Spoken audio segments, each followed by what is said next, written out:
네, 반갑습니다. 오늘은 2월 24일 수요일입니다. 사순절 첫째 주간이라고 해야 되나요? 예, 첫째 주일은 지나고 이제 두 번째 주간이죠. 예, 오늘도 수요예배 참여하신 여러분 환영하고 감사합니다. 우리 잠깐 기도하고 시작하겠습니다. 아버지 하나님 감사합니다. 우리 사순절 이제 시작되어 우리 수요예배를 오픈하게 하시고 우리가 대면할 수 없어 이렇게 영상으로 함께 예배드리며 성경 공부합니다. 이 성경 공부에 참여하는 우리 모든 성도들을 축복하셔서 우리가 영적으로 보다 성숙한 예수님의 인격을 닮아가게 하시고 이로 인해서 우리 사랑하는 성도들의 가정과 또 비즈니스, 직장생활, 모든 삶에서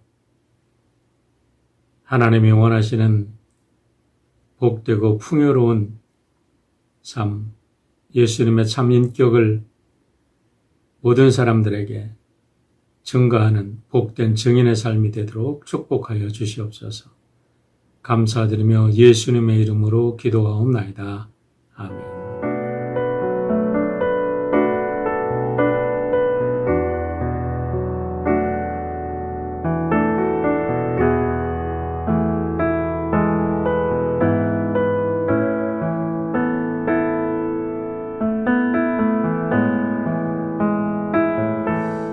네, 감사합니다. 오늘은 공감의 역설이라는 제목으로 우리가 함께 공부하려고 합니다. 공감에 대한 두 번째 이야기인데요. 오늘은 책의 순서로 하면 책 1장을 다루게 됩니다.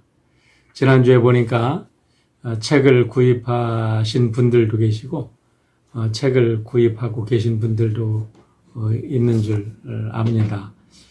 책을 읽으신 분들도 계시는데 책을 구입해서 읽으시면 참 좋겠어요. 그렇지만은 우리 현실이 그렇게 녹록지 않지요. 책을 읽고 또 토론하고 묵상할 수 있는 그런 여유로운 삶이 되지 못하는 경우가 너무나 많이 있습니다. 그러니까 책을 구입하실 수 있는 분들은 구입하셔서 함께 따라오시고 책을 구입하지 못하셔도 오늘 내용을 충분히 들으시면 그것으로 아마 우리가 목적하는 소교의 목적은 충분히 달성되리라고 생각합니다. 그러니까 이 영상을 여러분들이 충분히 보시고 또 영상에 올려지는 그 말씀들 또 토론 내용들을 보시고 따라오시면 충분하리라고 생각을 합니다. 그런데 책을 읽으시는 분들 중에는 나는 이런 부분을 강조했으면 좋겠는데 왜 목사님이 빼셨나 이렇게 생각하실 수 있는 분들이 많이 계실 거예요.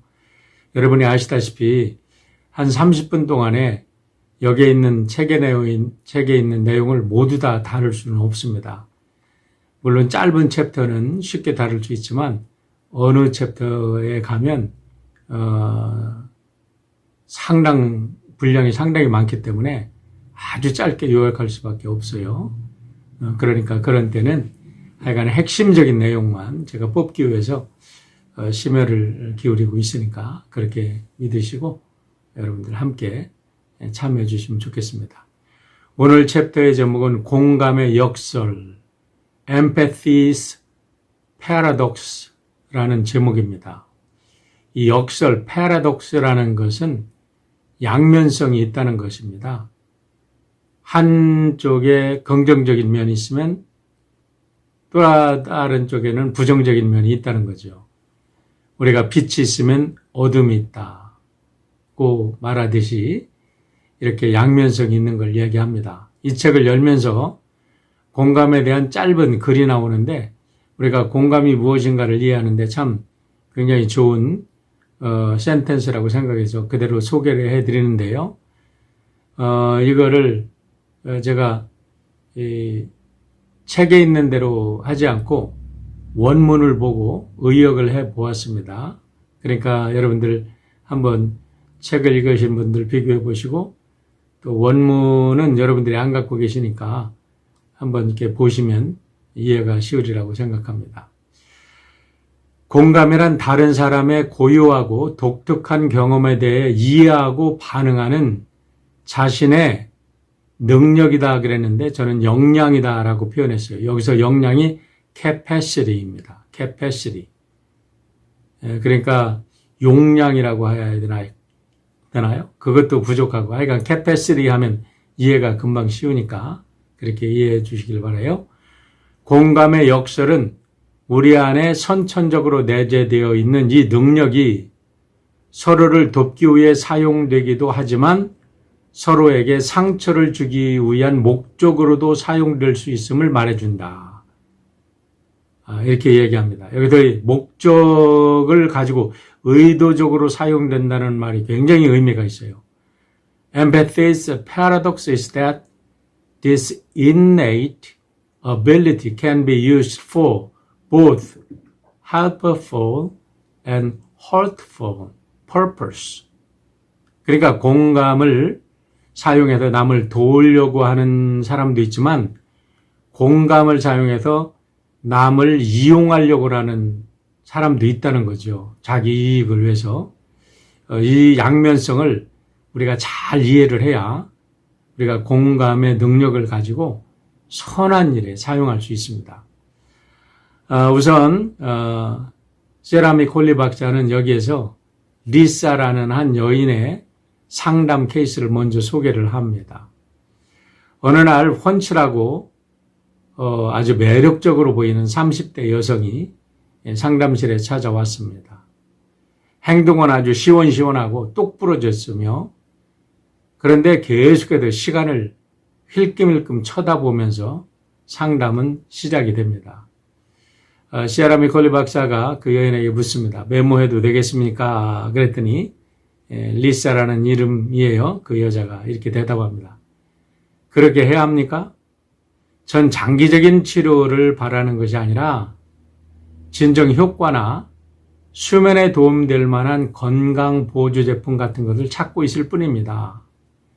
바쁘지 않다면 스트레스 관련 프로그램도 시도해 보겠지만 지금 당장은 하루하루가 그저 무사히 버텨낼 수 있게 해줄 뭔가가 필요하네요. 라고 대답을 합니다. 그러니까 시아라미 콜리 박사가 얘기를 합니다. 물론 저도 건강 보조 제품도 또 스트레스 해소에 관련된 이야기도 해드릴 수 있습니다. 하지만 당신이 누구인지 모른 채 그런 즉흥적이고 단편적인 것을 그런 해결책을 내가 제시한다면 내가 무책임한 것 같네요.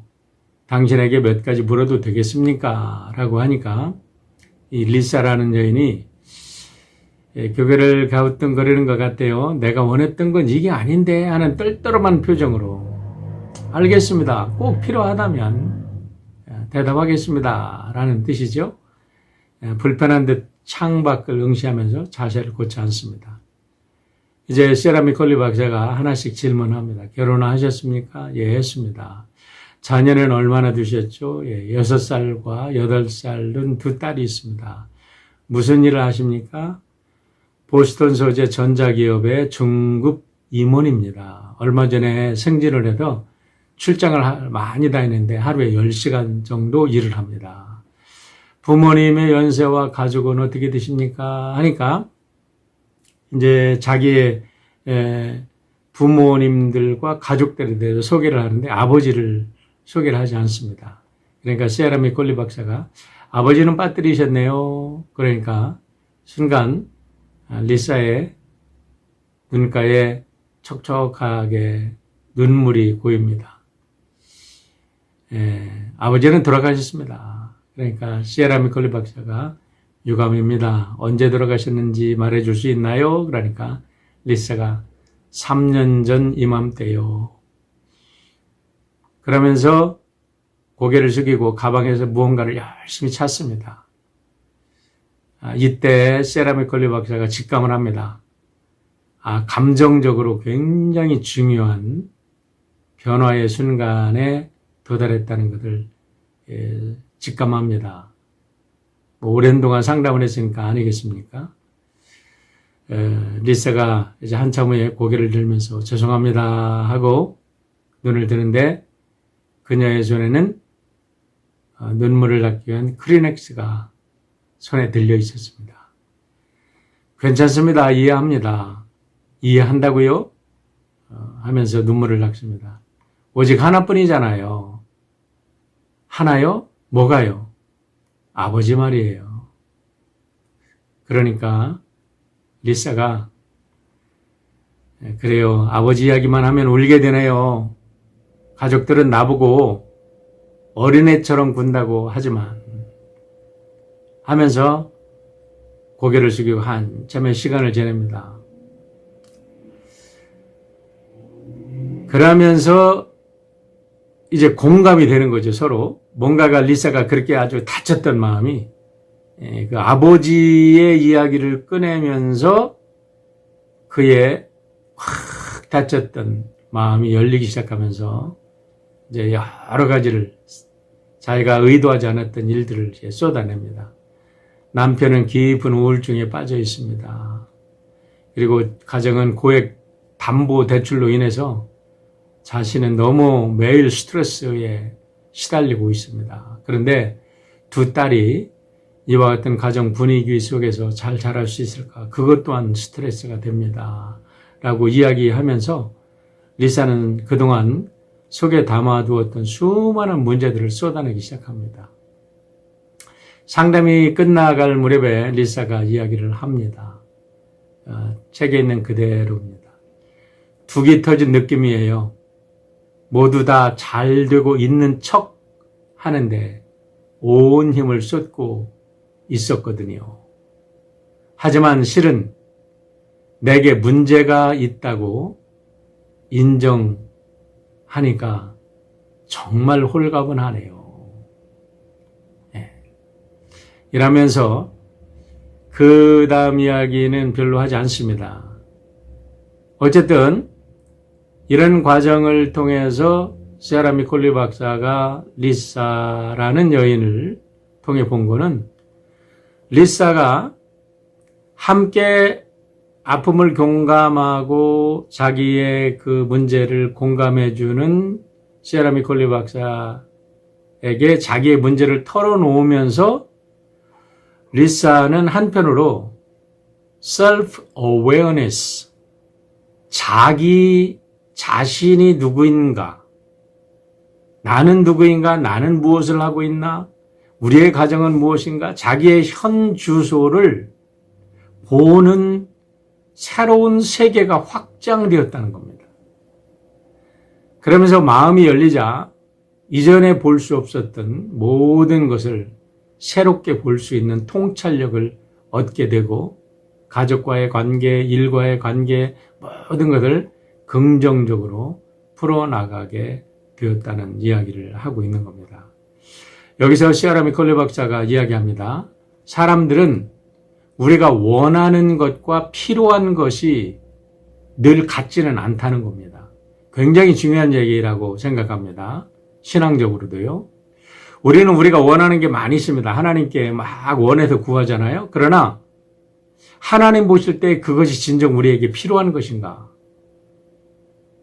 하나님께 구하라 모든 것을 너에게 주실 것이다 그랬을 때 그 모든 것은 필요한 것을 꼭 주신다는 거예요. 물론 이건 책에 있는 내용은 아닙니다. 하지만 하나님께서 우리가 원한다고 다 주시는 건 아니잖아요. 내가 오늘 원하는 것과 필요한 것이 무엇인지를 우리가 좀 분명하게 구분을 하면 우리의 삶이 좀 더 가벼워지지 않을까 이런 생각을 합니다. 어쨌든 리사 케이스는 공감의 긍정적 요소를 소개하는 거지요. 그런데 이와는 반대로 이 공감에는 아주 부정적 요소가 있음을 간과해서는 안 된다고 이야기를 하는 겁니다. 이 공감의 부정적 요소를 이 세라 미콜리 박사는 헤인즈 코허트라는 박사의 논문을 통해서 소개를 하고 있는데, 헤인즈 코허트 박사는 오스트레일리아 출신의 미국 정신분석학자로서 자기 심리학의 창시자라고 얘기를 합니다. Self Psychology의 창시자라고 이야기를 하는데요. 이 헤인즈 코허트이 뭐라고 이야기를 하냐면 이렇게 얘기합니다. 공감은 이타적이고 건설적인 목적으로 사용될 수 있는 반면에 파괴적인 용도로도 사용될 수 있다. 그러면서 나치의 이런 예를 그의 논문에 소개하고 있다고 이야기를 합니다. 나치가 사람들에게 아주 공포심을 자극하고 그 사람들을 컨트롤하기 위해서 이 공격을 할 때, 그때 당시겠죠. 이 폭격기가 공격을 할 때 폭격기 아주 시끄러운 이런 소리, 공포심을 느끼게 할 수 있는 큰 사이렌 소리를 냈답니다. 그러면서 폭격을 가하니까 사람들이 사이렌 소리만 들으면 아주 그냥 프리징 되는 거죠. 판단력이 완전히 이렇게 상실되고 공포감 속에, 두려움 속에 갇혀버리는 이러한 일들을 사람들이 경험하게 되는데, 이것을 이용해서 사람들의 마음과 영혼을 파괴하는데 나치가 사용했답니다. 이거를 코엇은 가학적 공감이라고 이야기를 합니다. sadistic empathy. sadistic empathy. 우리가 누구를 막 가학하면서 그 가학 속에서 또는 자기의 자학도 하는 사람도 있죠. 그러면서 그 공감, 부정적 공감을 이용하는 거지요. 제가 가끔 소개해드린 조지 오웰의 1984를 읽어보면요. 거기에도 이런 이야기가 나옵니다. 날마다 너무나 막 그냥 큰 확성기를 틀어도 막 시끄러운 막 이 소리로 연설을 하는 소리를 듣게 합니다. 사람들에게. 그리고 어디를 가든지 건물 구석구석에 큰 눈을 그려놓습니다. 그걸 대형이라고 합니다. 사람들은 너무나 그 시끄러운 소리와 그 큰 눈에 의해서 사람들이 완전히 그들의 마음과 영혼이 거기에 뺏겨버리는 거예요. 그걸 대형이라고 하는데 그 대형에 의해서 컨트롤 당합니다. 전제주의죠. 이런 것을 갖다가 공감의 부정적 요소, sadistic empathy라고 하는데, 문제는 이것이 우리의 일상 삶에 이런 아주 극단적인 예가 아니고라도 우리 일상 삶에 얼마든지 사용되고 있다는 거예요. 우리의 가정에도 부부들의 대화 속에서 또 부모가 자녀들에게, 자녀와 형제와 형제끼리 내가 너 이렇게 하면 내가 너에게 뭐를 해주지 않겠어 하고 위협하고 그거를 이 부모가 힘으로 누르고 남편이 힘으로 아내를 누르고 그런 어떤 경험이 반복이 되면서 이런 부정적 영향력을 끼쳐서 남을 컨트롤하든가 다른 사람에게 나쁜 영향력을 주고 판단력을 흐리게 하고 이렇게 하는 그런 나쁜 공감의 영향력을 끼치는 거죠. 직장에 드는 직장 동료들이 또 상하 관계 속에서 명령과 회유의 관계 속에서 또 사회생활 속에서는 세일즈맨들이 세일즈 전략으로 이런 공감의 능력을 많이 사용한다고 그래요. 그리고 이 사회 속에서 지금 이 코로나 사태 속에서 지금 가장 심각하게 미국 사회에서 드러난 문제는요, 인종차별입니다. 너무 심각하거든요. 가진 자와 못 가진 자의 그런 또 차이. 그래도 이 책 254페이지에 가면 Hate Rock라는 뮤직이 나옵니다. 락 뮤직 중에서 Hate Rock인데 이거는 사탄 뮤직이나 똑같은 거예요. 그래가지고 막 인간의 증오심을 인종 간의 이런 막 증오심을 유발하는 내용들이 뮤직을 통해서 젊은 청소년들에게 계속 들려줌으로 해서 청소년들이 그 부정적 공감에 세뇌당하는 거죠. 그것이 저들의 정신세계와 세계관을 결정하고 삶의 스타일을 결정하기 때문에 너무나 심각한 문제를 이야기를 합니다. 페이크 뉴스도 마찬가지입니다. 음모론도 마찬가지예요. 자꾸 음모론을 듣다 보면 진실도 믿지 않고 엉뚱한 선악간의 구분이 이렇게 분별력이 사라지는 문제에 빠지고 맙니다. 그렇기 때문에 이 공감 능력을 잘 개발해서 선한 능력으로 사용해야지 이렇게 부정적 영향으로 사용해서는 안 된다는 거죠. 그러면서 이 마지막 이 1장에서 이 공감을 이렇게 얘기하는데 책을 직접 여러분에게 읽어드리는 것이 도움이 될 것 같아서 제가 책을 직접 읽어드립니다. 굉장히 공감되는 공감에 대한 정의입니다. 한번 들어보세요. 공감은 타인의 생각과 감정에 대한 우리의 인식을 제고시킴으로써 우리가 어떻게 인생을 더욱 충만하게 또 전심을 다해 살아갈 수 있는지 알려준다. 공감의 주 관심사는 변화와 성장, 확장이다. 자신의 삶을 타인의 삶으로 확장시키고 타인의 영혼에 성심껏 귀를 기울여 다급하게 속삭이는 소리를 듣게 하는 것이 바로 공감의 본질이기 때문이다. 당신은 누구인가요? 어떤 기분인가요? 어떻게 생각하세요? 당신에겐 무엇이 가장 중요한가요? 공감은 이런 질문들을 탐구하려 한다. 활달하고 호기심이 많은 공감은 언제나 순간순간의 소통에 관심을 쏟는다. 공감 안에는 시인의 영혼과 어린아이의 심장, 현재의 지혜가 존재한다. 사람들은 매일 공감을 사용하여 서로에게 영향력을 행사한다.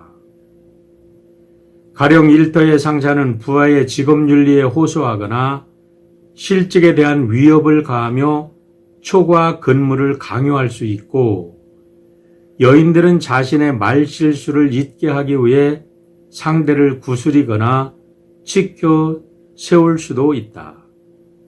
어린 아이가 마음대로 행동하지 못할 때 울음을 터뜨리는 것은 불만을 표출하기도 하지만 부모의 마음을 돌려놓으려는 노골적인 작전이기도 하다.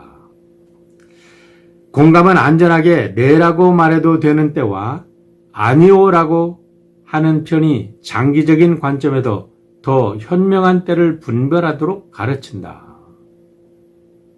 이 공감의 능력을 잘 배우면 예스와 노를 정확하게 할 수 있는 능력이 길러진다는 겁니다.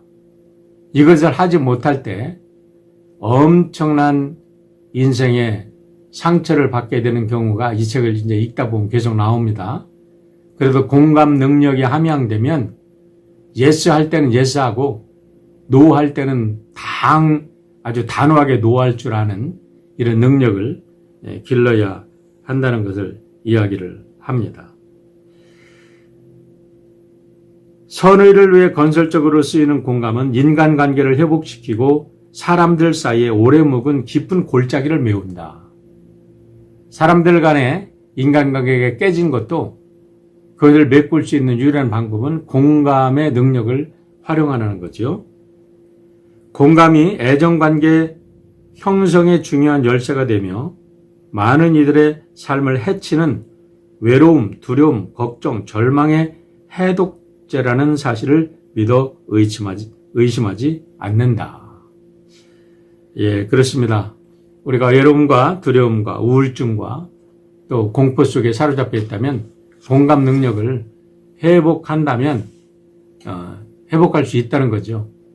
예, 이것은 우리 믿음으로 믿음을 회복하면 우리가 모든 문제를 회복할 수 있다는 말씀과 똑같은 거예요. 자, 이런 말씀을 배경으로 오늘 우리가 함께 다루고 싶은 성경은 출애굽기 2장 11절로 15절입니다.